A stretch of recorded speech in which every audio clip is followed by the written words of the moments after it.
ನಮಸ್ಕಾರ. ಈ ಟಿ ವಿಯ ವೀಕ್ಷಕರಿಗೆ ಯೋಗ ಕ್ಷೇಮ ಕಾರ್ಯಕ್ರಮಕ್ಕೆ ಆತ್ಮೀಯ ಸ್ವಾಗತ. 351ನೇ ತರಗತಿಗೆ ಬಂದಿದ್ದೀವಿ. ಮುಂಬಾಗಿ ಮಾಡುವ ಆಸನಗಳನ್ನು ನಾವು ಗಮನಿಸ್ತಾ ಇದ್ದೀವಿ. ಇವತ್ತು ಭಾಳ ಸುಲಭವಾಗಿ ಪ್ರತಿಯೊಬ್ಬರು ಮಾಡಬಹುದಾದಂಥ ಒಂದು ಮುಂಬಾಗಿ ಮಾಡುವ ಆಸನ. ಸ್ವಸ್ತಿಕಾಸನದಲ್ಲಿ ಮೊದಲು ಕೂತ್ಕೋಬೇಕು. ಒಂದು ಬ್ಲ್ಯಾಂಕೆಟ್ನ ಮೇಲೆ ಕೂತ್ಕೊಳ್ಳಿ. ಕಾಲುಗಳು ಕೆಳಗಡೆ ಇರಲಿ, ಬ್ಲ್ಯಾಂಕೆಟಿನ ಕೆಳಗಡೆ ಇರಬೇಕು. Hips on the blanket, foot on the floor and cross the legs, a simple squatting. ನಿಮ್ಮ ಮುಂದುಗಡೆ ಒಂದು ಕುರ್ಚಿ, ಅದರ ಮೇಲೆ ಒಂದು ಬ್ಲ್ಯಾಂಕೆಟ್ ಇಟ್ಕೊಂಡಿರಬೇಕು. ಇದು ಮುಂಬಾಗಿ ಮಾಡುವ ಆಸನಗಳಲ್ಲಿ ಪ್ರಾಯಶಃ ಬಹಳ ಸುಲಭವಾದಂತಹ, ಪ್ರತಿಯೊಬ್ಬರು ಅಳವಡಿಸ್ಕೊಳ್ಬಹುದಾದಂಥ ಒಂದು ಆಸನ. ಎದೆ ಮಧ್ಯಭಾಗ ಮೇಲೆ ಕೆತ್ತಬೇಕು. Inhale, exhale, slowly bend forward. ಕೈಗಳ ಮೇಲೆ ತಗೊಳ್ಳಿ. ಕೈಗಳನ್ನು ಚಾಚಿ ಬೆನ್ನುಗಂಬವನ್ನು ಚಾಚಿ ಬಾಗಿ ಹಣೆಯನ್ನು ವಿರಮಿಸಬೇಕು. You have to rest the forehead on the blanket. ಮತ್ತು ಕತ್ತು ವಿಶ್ರಾಂತ ಸ್ಥಿತಿಯಲ್ಲಿರಬೇಕು. Do not strain the neck muscles. ಕೈಗಳನ್ನು ಬೇಕಾದ್ರೆ ಮಡ್ಚ್ಕೊಳ್ಬೋದು. ಒಮ್ಮೆ ನಾವು ಈ ಬೆನ್ನುಗಂಬವನ್ನು ಸರಿಯಾದ ರೀತಿಯಲ್ಲಿ ಚಾಚಿದರೆ ನಂತರ ಕೈಗಳನ್ನು ಆರಾಮಾಗಿ ವಿರಮಿಸ್ಬೋದು. ಬೆನ್ನುಗಂಬ ಯಾವುದೇ ಕಾರಣಕ್ಕೆ ಕುಗ್ಗಬಾರ್ದು. You must stretch and then bend. ಮತ್ತು ಇಲ್ಲಿ ನಿಧಾನವಾಗಿ ಉಸಿರನ್ನು ತಗೋಬೇಕು, ನಿಧಾನವಾಗಿ ಉಸಿರನ್ನು ಬಿಡಬೇಕು. ಉಸಿರನ್ನು ತೆಗೆದುಕೊಳ್ಳುವಾಗ ಮತ್ತು ಬಿಡುವಾಗ ಬೆನ್ನುಗಂಬದ ಈ ಬದಿಯ ಸ್ನಾಯುಗಳು ಸಹ ಉಸಿರಾಟಕ್ಕೆ ಸ್ಪಂದಿಸುತ್ತೆ. ಅದನ್ನು ನಾವು ಗಮನಿಸಬೇಕು. ವಿಶೇಷವಾಗಿ ಈ ಉದರದ ಭಾಗ, ಉಸಿರನ್ನು ಒಳಕ್ಕೆ ತೆಗೆದುಕೊಳ್ಳುತ್ತಾ ಅದು ಹಿಗ್ಗಬೇಕು, ಉಸಿರನ್ನು ಹೊರಕ್ಕೆ ಬಿಡುತ್ತಾ ಅದು ಸಂಕುಚನಗೊಳ್ಳಬೇಕು. ಈ ಒಂದು ಚಲನೆಯಲ್ಲಿ ನಮ್ಮ ಒಪೆ, ದಿ ಡಯಾಫ್ರಮ್, ಇದು ಪ್ರಮುಖ ಪಾತ್ರವನ್ನು ವಹಿಸುತ್ತೆ.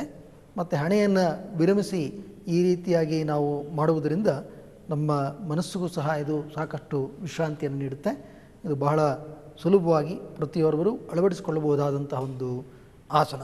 ಇದರಲ್ಲಿ ಸುಮಾರು 2 ರಿಂದ 4 ನಿಮಿಷದಷ್ಟು ಕಾಲ ವಿರಮಿಸಬೇಕು.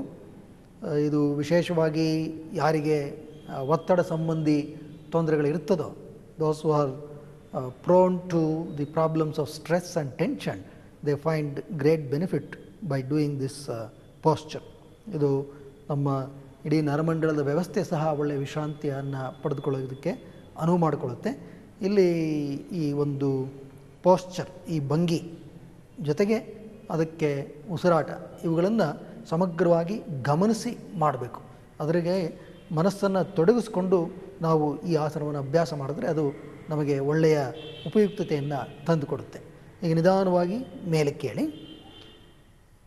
ಯಾರಿಗೆ ಇದು ಸುಲಭ ಸಾಧ್ಯ ಅನಿಸುತ್ತೋ ಅಂಥವ್ರು ಎತ್ತರ ಇನ್ನಷ್ಟು ಕಮ್ಮಿ ಮಾಡ್ಕೋಬೋದು.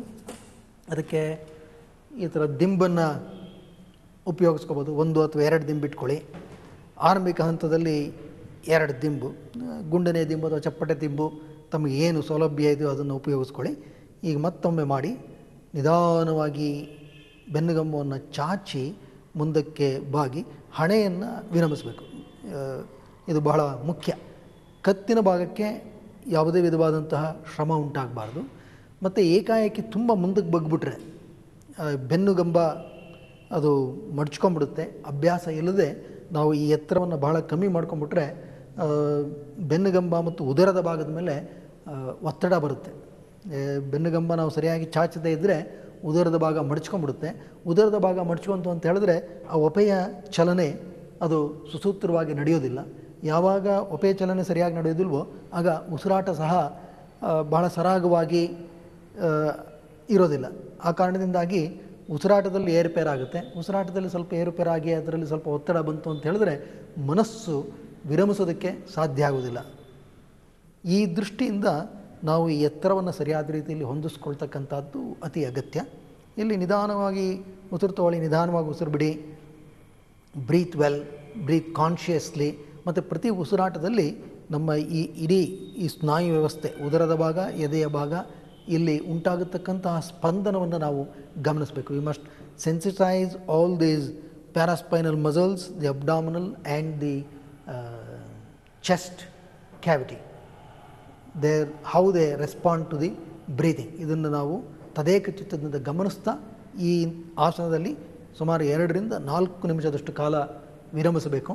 ಇದು ಹೆಚ್ಚು ಕಾಲ ವಿರಮಿಸಿದಷ್ಟೂ ಇದರ ಉಪಯುಕ್ತತೆ ಲಭ್ಯ ಆಗುತ್ತೆ. ಅನೇಕರಿಗೆ ಉಂಟಾಗತಕ್ಕಂತಹ ಈ ಒತ್ತಡ ಸಂಬಂಧಿ ತಲೆನೋವು ಇತ್ಯಾದಿಗಳಿಗೆ ಇದು ಬಹಳ ಒಂದು ಉಪಯುಕ್ತವಾದಂತಹ ಆಸನ.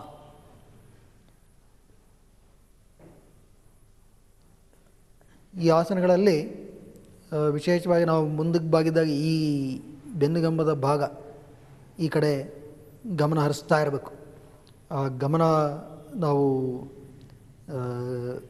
ಇಡದೇ ಇದ್ದರೆ ಈ ಭಾಗ ಕುಸಿಯುತ್ತೆ ಅಥವಾ ಮಡಚ್ಕೊಂಡ್ಬಿಡುತ್ತೆ, ಉಸಿರಾಟದಲ್ಲಿ ವ್ಯತ್ಯಯ ಉಂಟಾಗುತ್ತೆ. ಅದಕ್ಕೆ ಅವಕಾಶ ಕೊಡಬಾರದು. ಈಗ ನಿಧಾನವಾಗಿ ಮೇಲಕ್ಕೆ ಏಳಿ ನೇರವಾಗಿ ಕುಳಿತುಕೊಳ್ಳಿ.